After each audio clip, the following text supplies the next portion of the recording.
찬양, 그리고 또 힘찬 찬양 감사드립니다. 오늘부터 저희가 이제 40일 기도회가 시작이 됩니다. 오늘 처음 이제 시작이 되는데 저는 이 40일 기도를 처음 이제 하게 됩니다. 그래서 긴장도 되고 또 기대하는 마음도 아울러 있습니다. 제가 우리 아가페 교회 청빙되는 과정 가운데 인터뷰를 했습니다. 근데 그때 어느 집사님께서 저에게 이런 질문을 하셨습니다. 목사님, 혹시 저희 교회 청빙되시면 40일 기도회를 하실 겁니까? 이렇게 여쭤보셨어요.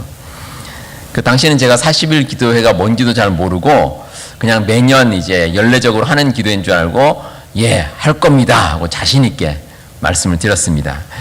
근데 막상 부임하고 보니까 이 40일 기도회가 어렵다고 여러분들이 저에게 말씀을 하셨습니다. 그래서 부담이 많이 될 거다 이렇게 말씀하시는 분도 계셨습니다. 뭐 듣고 보니 그런 것도 같습니다. 근데 제가 이런 생각이 들었습니다. 제가 처음에 인터뷰를 할 때 하나님께서 저로 하여금 이 자신 있게 하겠노라고 이렇게 말하게 하신 것은 하나님의 뜻이 반드시 있다는 생각입니다. 그래서 저는 40일 기도회를 통해서 하나님의 놀라운 은혜를 우리가 한번 함께 체험하고 또 하나님께서 주시는 그 놀라운 은혜 가운데 한번 푹 빠져보는 그런 시간이 우리가 될 수 있기를 바랍니다. 성경에 보면 40이라는 숫자가 참 많이 나옵니다. 예수님께서 광야에서 금식하신 기간이 40일이고 또 이스라엘 백성들이 광야 생활한 것이 또 40년입니다. 우리가 함께 볼 이 출애굽기도 40장으로 구성이 되어 있습니다. 제가 이번 40일 기도회 동안에는 출애굽기를 이제 1장부터 매일 한 장씩 우리가 보아나가면서 과연 하나님께서 약속의 땅을 향해서 나가게 하신 우리의 마음 가운데 주신 그 뜻이 무엇인지 우리 함께 한번 깨닫고 또 그 땅을 향해 함께 나갈 수 있는 우리 시간이 되시기를 바랍니다. 함께 읽으신 본문 말씀은 애굽에서 노예로 살고 있는 이스라엘 백성들의 모습을 기록하고 있습니다. 이 창세기가 끝나는 무렵에 요셉이 애굽의 총리가 됩니다. 총리가 되고 또 이스라엘 백성들이 이제 요셉을 따라서 다 애굽 땅으로 이주를 합니다. 근데 그때만 해도 이스라엘 백성들이 아마 잘 살았을 겁니다. 왜냐하면 그 요셉이 애굽의 총리였기 때문입니다. 근데 시간이 지나면서 요셉을 알지 못하는 새로운 왕이 나타났습니다. 본문 8절에 기록되어 있습니다.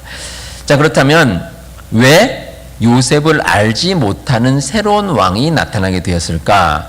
쉽게 생각하면 첫 번째 이유는 오랜 세월이 지났기 때문입니다. 요셉이 살던 때로부터 아주 오랜 세월이 지났기 때문에 당연히 그 후대에 있는 왕은 요셉을 알지 못하는 왕이 나왔을 수도 있습니다. 그리고 또 하나 생각해 볼 수 있는 이유는 이 의도적으로 요셉에 대한 기록을 무시하고 싶어서 그렇게 할 수도 있습니다. 왜냐하면 이 요셉은 이스라엘 사람입니다. 근데 이스라엘 사람이 애굽의 총리가 되어서 아주 큰 역할을 했습니다. 그러니까 애굽 사람들은 그렇게 이스라엘 사람이 부각되는 것이 그렇게 마음에 들지 않았던 겁니다. 그래서 요셉에 대한 기억을 스스로 지우려고 했을 수도 있습니다. 어쨌든 요셉 당시와는 달리 이스라엘 백성들은 노예와 같은 생활을 하게 됐습니다. 근데 그 기간이 무려 430년입니다. 출애굽기 12장 40절에 기록이 되어 있습니다. 여러분, 이 말이 430년이지 정말 긴 기간입니다. 보통 이 한 세대를 30년 정도로 잡으면 한 몇 세대입니까? 한 15세대 정도? 그 정도 지나는 아주 긴 기간입니다. 과거에 우리 한국도 그 35년 정도 일제 강점기를 거쳤습니다. 35년이면 한 세대 정도인데 그래도 일제 영향을 받은 것이 참 많이 있습니다. 제가 어릴 때 그 할아버지와 저희 아버지 세대 분들이 하시는 말 가운데 일본 말이 참 많았습니다. 알게 모르게 그 말을 하시더라고요. 처음엔 제가 그게 일본 말인지도 몰랐습니다. 제가 어릴 때인데 많죠. 지금도 쓰는 말 많죠. 벤또, 다마네기, 오뎅, 덴푸라 이런 것들 우리가 알지 못하고 쓰는 말인데 사실 다 일본 말입니다. 제가 고등학교 때 제2외국어로 일본어를 공부를 했는데 그때 알았습니다. 우리가 쓰는 말 가운데 진짜 일본어가 많구나 하는 것을 알게 됐습니다. 하물며 이 430년이라는 기간은 아주 긴 기간입니다. 그러니까 그 기간 동안에 이 애굽에서 태어난 이스라엘 사람들은 노예로 태어나고 노예로 자라고 노예로 그냥 숨질 때까지 그렇게 지냈다는 겁니다. 그런데 이런 상황에서 하나님께서 한 줄기 작은 빛을 보여주셨습니다. 보통 그 아침에 해가 뜰 때를 여명이다라고 부릅니다. 이 여명은 사전적인 의미로 희미하게 날이 밝아오는 빛 또는 그 무렵을 의미하고 있습니다. 이 하나님께서도 이스라엘 백성들에게 여명을 비춰 주셨습니다. 세상에서도 어떤 대단한 일이 일어나기 전에 징조라는 것이 있습니다. 이 말콤 글래드웰이라는 분이 티핑 포인트라는 책을 썼습니다. 근데 이 책의 제목 티핑 포인트가 바로 그런 뜻입니다. 예기치 못한 일들이 갑자기 폭발하는 바로 그 지점이라는 뜻을 가지고 있습니다. 그러니까 아무런 변화가 없는 상황에서 어느 날 갑자기 어떤 큰 일이 확 발생하는 그런 일이 생긴다는 겁니다. 그 일의 시발점이 되는 것이 바로 티핑 포인트다라고 이야기를 합니다. 또 어떤 사람은 이와 비슷한 현상으로 이 나비 효과다라는 말을 쓰기도 합니다. 이 나비 효과란 말은 미국의 기상학자인 에드워드 로렌스라는 사람이 1972년에 강연한 제목입니다. 그 제목이 브라질에서 나비가 날개짓을 하면 텍사스의 돌풍을 일으킬 수 있는가라는 것이 그 강연의 제목입니다. 그러니까 다시 말해서 아주 작은 나비의 날개짓이 큰 효과를 발휘해서 나중에는 엄청난 결과를 낳게 된다라는 그런 것들을 가지고서 이제 나비 효과다 이렇게 부릅니다. 이런 티핑 포인트나 나비 효과 같은 말은 사실 세상적인 분석입니다. 그러니까 어떤 큰 일이 있고 난 다음에 그 일을 거꾸로 유추해서 분석하다 보면 이런 게 원인이었구나라는 것을 세상 사람들은 깨닫게 된다는 겁니다. 그런데 성경은 다릅니다. 성경은 어떠한 결과가 있은 후에 그 원인을 찾는 것이 아니라 하나님께서 주시는 징조가 있습니다. 그 여명이 있습니다. 세상의 분석처럼 결과를 보고 원인을 찾는 것이 아닙니다. 오히려 반대로 하나님께서 주시는 작은 표징이 있습니다. 그런데 그 표징을 믿고 나아가는 겁니다. 그걸 믿고 나가면 하나님께서 주시는 엄청난 결과가 우리에게 있다는 겁니다. 그게 바로 여명입니다. 엘리야가 살던 당시에 이스라엘에는 3년 넘게 비가 내리지 않았습니다. 아마 3년 6개월 정도 비가 내리지 않았는데 열왕기상 18장에 보시면 엘리야가 하나님의 약속을 믿고 기도합니다. 그리고 비가 오겠구나라고 마음에 확신이 듭니다. 그래서 41절에 아합 왕에게 이렇게 말합니다. 올라가서 먹고 마시소서 큰 비 소리가 있나이다. 그런데 아무런 징조가 없습니다. 해가 쨍쨍 내리쬐고 아무런 징조가 없습니다. 그래서 이제 자기 종에게 시켜서 저기 바다 쪽으로 한번 보라고 합니다. 근데 종이 보고 오더니 아무런 징조가 없습니다. 이렇게 얘기를 했습니다.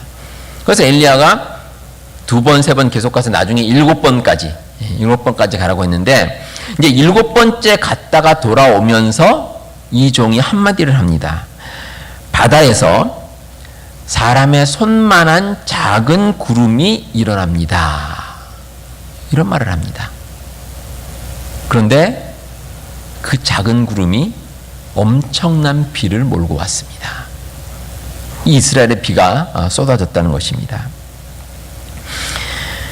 하나님께서 약속하신 땅을 갈 때 우리에게도 이러한 여명의 징조가 있습니다. 반드시 있습니다. 오늘 본문을 통해서 2가지를 한번 살펴보도록 하겠습니다. 첫 번째로 이 인간적인 공격과 하나님의 뜻이 부딪히는 때가 바로 여명입니다. 우리가 하나님께 주신 그 약속의 땅을 향해 나갈 때 반드시 우리들에게 세상의 공격이 있습니다. 어쩌면 사탄의 공격이기도 합니다. 반드시 공격이 우리에게 있습니다. 우리 여러분들 하루 중에 제일 추울 때가 언제인지 아십니까? 우리가 하루 종일 이렇게 보내면서 제일 추울 때. 예, 우리 여러분들 그 중고등부 때 왜 뭐 수련회 가보면, 뭐 저도 이제 중고등부 청년부 때 수련회 가보면 그 마지막 날에는 왜 잠을 잘 안 잡니다. 예, 잠을 안 자고 이제 밤을 셉니다. 근데 밤을 이제 밖에서 이제 모닥불 피워놓고 이제 이런저런 얘기하면서 밤을 새우는데, 밤을 새우다 보면 제일 추울 때가 있습니다. 뭐 저녁이나 뭐 새벽 시작될 때가 아니라 해가 뜨기 전에, 예, 그때가 제일 춥습니다. 그런데 과학적으로도 그게 맞다고 합니다. 왜냐하면 이 낮에 이제 해가 내리쬐지 않습니까? 그러면 지표면이 이제 더워집니다. 더워지고 그 해가 지고 난 다음에 조금씩 기온이 내려가기 시작합니다. 그러다가 가장 기온이 내려갈 때가 바로 해 뜨기 직전입니다. 그리고 해가 다시 뜨면 이제 기온이 다시 올라간다. 예, 기상학자들이 그렇게 이야기를 합니다. 오늘 본문에서도 이 애굽왕은 이스라엘 백성들을 박해하기 시작합니다. 학대를 하고 고된 일을 시켰습니다. 그런데 이스라엘 백성들이 잡초처럼 더 튼튼하고 강해졌습니다. 그러자 애굽 왕은 더 강력한 수단을 동원합니다. 이제 아기들이 태어날 때 봐서 이 여자아이면 살려두고 남자아이면 다 죽이라는 겁니다. 이 아주 끔찍한 명령입니다. 그런데 이런 극한의 상황이 바로 여명이 시작되는 징표입니다.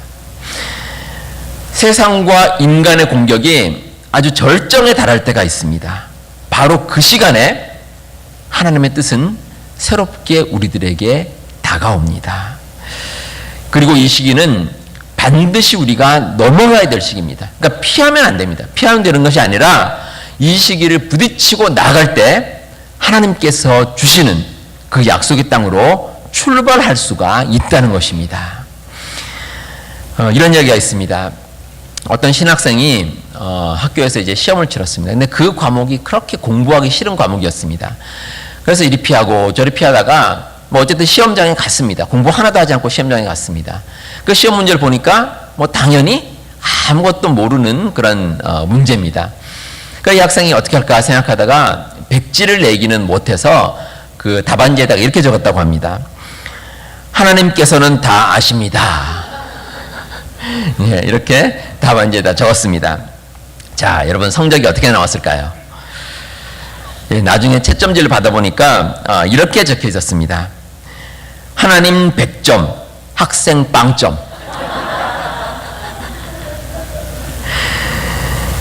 예, 우리가 신앙생활을 하면서도 이 피해갈 수 없는 시점이 있습니다. 내가 겪어내야 할 상황이고 시간입니다.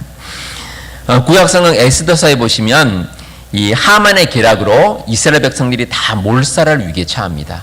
뭐 이스라엘 사람 한두 명이 죽는 것이 아니라 전체 이스라엘 백성들이 다 죽을 그런 위기에 처합니다. 에스더 4장 13절에 이 모르드게가 에스더를 찾아갑니다. 그리고 이렇게 말합니다. 너는 왕궁에 있으니 모든 유다인 중에 홀로 목숨을 건지리라 생각하지 말라. 그러니까 왕궁에 혼자 있다고 해서 너 혼자 살 것이 아니라 지금 이스라엘이 죽게 되면 너도 같이 죽게 될 것이다. 이 어려움을 너 혼자 피하지 말라는 겁니다. 그리고 같이 그 위기를 극복해 나가자라는 것이 모르드게의 말이었습니다. 우리의 삶 가운데도 강력한 세상의 공격이 있을 때가 있습니다. 이런저런 방법으로 우리가 피해보려고 하지만 도저히 그렇게 되지 않을 때가 있습니다. 그때는 적당히 넘어갈 때가 아닙니다. 강력히 부딪혀야 할 때입니다. 그리고 세상의 공격과 하나님의 뜻이 부딪히는 그곳에서 여명이 탄생한다는 것입니다. 우리가 새로운 약속의 땅을 향해 나가기로 작정했을 때 그 시기가 무르익을 때가 있습니다. 바로 세상이 공격할 때입니다. 우리 여러분들, 우리 마음 가운데 정말 이 공격은 내가 피할 수 없다. 내가 반드시 부딪히고 나가야 될 때다 라고 생각될 때가 있습니다. 그때 여러분들 하나님께 나아갈 수 있기를 바랍니다. 우리 하나님께서는 그때 우리에게 하나님을 믿는 마음을 허락해 주십니다. 우리가 정말 그 마음을 가진다면 이 세상의 어떤 어려움도 이겨내고 하나님께 나아갈 수 있으리라 믿습니다. 여러분들 그 믿음 가지시고 힘차게 나아가는 우리 모든 성도님들 다 되시기를 바랍니다. 다음으로 하나님의 뜻을 신뢰하는 때가 또 그 용기를 가질 때가 바로 여명입니다. 오늘 본문에서 애굽왕은 이스라엘 산파들에게 명령을 내립니다. 이제 이스라엘의 그 아기가 태어날 때 옆에 가서 보고 여자아이면 살려두고 남자아이면 다 죽이라 이렇게 명령을 내립니다. 근데 바로 다음 부분을 보시면 이 산파들이 하나님을 두려워하여 애굽왕의 명령을 어기고 남자 아기들을 살렸다라고 기록이 되어 있습니다. 당연히 이제 애굽왕이 산파들을 부릅니다. 산파들을 불러서 아니 어떻게 된 일이냐? 남자아이면 다 죽이라고 했는데 왜 살려뒀느냐라고 하니까 이 산파들이 이렇게 대답합니다. 히브리 여인들은 건장해서 산파가 도착하기 전에 아이를 낳아버린다. 이렇게 대답하는 겁니다. 물론 이 산파들의 말이 틀린 말은 아닙니다. 맞는 말이죠. 산파들이 도착하기 전에 낳아버렸으니까 산파들이 어떻게 할 수가 없습니다. 그런데 문제는 이 당시는 절대 왕정이 지배하는 시대라는 겁니다. 그러니까 왕이 모든 것에 힘이 있습니다. 만약에 왕이 기분이 나쁘다거나 마음에 들지 않으면 산파들을 그 자리에서 처형할 수도 있습니다. 그러니까 이 산파들이 그 위험을 알고도 용기를 내서 왕에게 그렇게 보고를 한 겁니다. 우리의 마음 가운데 하나님을 신뢰하고 하나님을 두려워해서 용기가 날 때가 있습니다. 그때가 바로 여명입니다. 성령께서 우리 마음을 주관하시고 이 우리의 마음을 사로잡으실 때가 있습니다. 그러면 그때는 하나님께 맡겨야 할 때입니다. 우리 마음 가운데 정말 하나님께서 감동을 주셔서 할 수 있다. 분명히 용기를 가지고 나가면 할 수 있다라는 그 마음이 우리에게 생길 때, 그때는 하나님을 믿고 나가야 한다는 것입니다. 히브리서 11장에 믿음의 조상에 대한 이야기가 나옵니다. 그리고 38절에 이런 사람은 세상이 감당하지 못하느니라 라는 말씀이 기록되어 있습니다. 이 세상 살아가는 그리스도인 가운데는 정말 세상이 감당하지 못하는 사람이 있습니다. 그런데 이런 사람들이 놀라운 역사를 이루어냅니다. 우리가 약속의 땅을 향해 나가기 위해서는 세상이 감당하지 못해야 합니다. 세상이 다룰 수 있는 호락호락한 사람이 아니라 세상이 쩔쩔 매는 사람이 되어야 한다는 것입니다. 그리고 우리에게 그런 담대한 마음이 생길 때 하나님께서는 그 사람을 통해 역사를 이루어가는 줄로 믿습니다.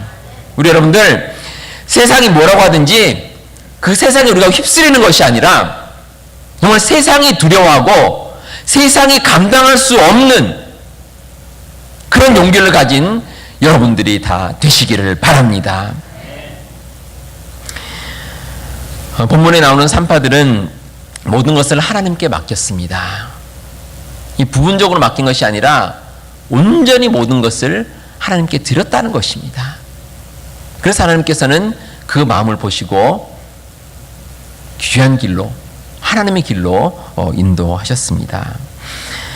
아프리카 선교사님께서 쓰신 글 가운데 이런 이야기가 있습니다. 이분이 아프리카에 가보니까 많은 주민들이 이제 콜레라로 인해서 고통을 당하고 있었습니다. 그래서 이 사람들을 어떻게 좀 도와줄 수 있을까 하다가 그 사람들에게 물을 끓여서 먹으라라고 이야기를 해줬습니다. 그러니까 물을 끓여 먹으면 아무래도 예방할 수 있기 때문입니다. 근데 시간이 지났는데도 이 콜레라가 멈추질 않습니다. 그래서 그 사람들이 사는 곳에 가보니까 참 황당한 일이 있었습니다. 그 사람들이 물을 끓여 먹긴 끓여 먹습니다. 그런데 이 먹는 물을 다 끓여 먹는 것이 아니라 이 끓은 물을 가지고 마치 약처럼 이렇게 떠먹는 겁니다. 그리고 나머지 물은 그냥 일반 물을 마시는 겁니다. 그러니까 콜레라가 그치질 않습니다. 이 우리가 완전히 변화되지 않으면 하나님의 완전한 인도하심을 받을 수가 없습니다. 뭐 한쪽 발은 세상에 두고 한쪽 발은 하나님께 두고 이 양쪽에 걸쳐서는 우리가 하나님의 온전한 인도하심을 받을 수가 없다는 겁니다. 우리가 맡겨야 됩니다. 우리가 하나님을 따라 나가기로 작정했다면 하나님께 온전히 맡겨야죠. 그러면 하나님께서 그 삶을 온전히 인도해 주십니다. 구약성경 룻기에 보면 이 룻이 시어머니 나오미를 따라 나섭니다.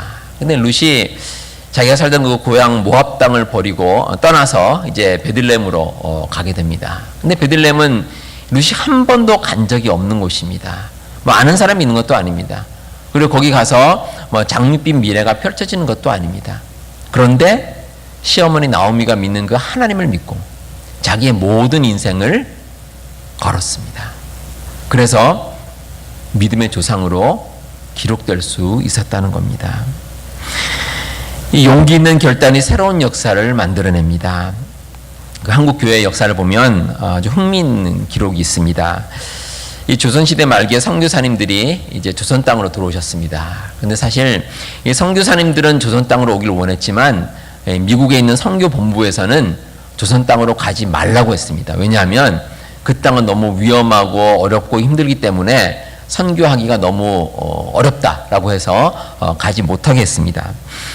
그럼에도 많은 선교사님들이 조선 땅을 밟았습니다. 그분들이 어려움 가운데서도 정말 이름도 없이 빛도 없이 그분들이 복음을 전하셨습니다. 그 선교사님들을 통해서 하나님께서는 복음이 없는 이 얼어붙은 땅에 여명을 비추어 주셨습니다.